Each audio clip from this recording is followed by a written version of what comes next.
fact, because of that, first of all, it's well known throughout the world that India is the #1 spice producer in the world.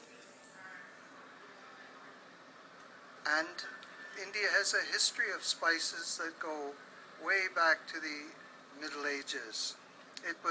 India was one of the cradles of the spice industry, along with some of your neighboring countries. And in fact, because of that, some of the other Western world was discovered. Columbus was seeking a destination to the Indies to buy spice, which back in those years, so many years ago, spices were so valuable. So the strengths that I see in India are the many, many years of experience that you have in producing spices.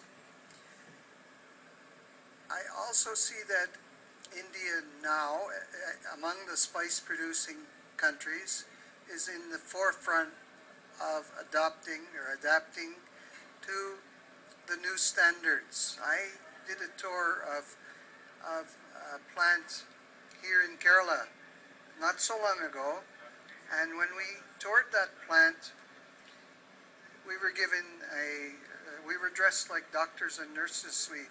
We were given a hair covering, we were given a mask, we were putting on shoe covers before we even went into the plant. And as we walked by the labs, we could see that all of the technicians in the labs were dressed like doctors and nurses. So it gave me a great feeling that I was in the food industry, in the food processing industry. And that's not the case in many other areas. They have not yet gotten so far. The downside is that these standards are not being adopted universally across the nation, but it's coming, and I have hope that it will come.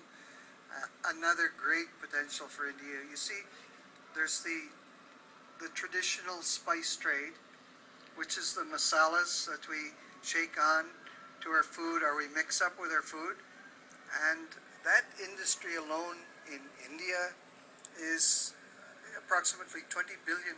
It's a huge industry. But there's also the derivatives of spices, which are the oils and the olefins, and they are used in natural medicines, they're used in fragrances, but most importantly in natural medicines. So the great potential you have here as well is that India has traditionally been a society that subscribed to natural medicines.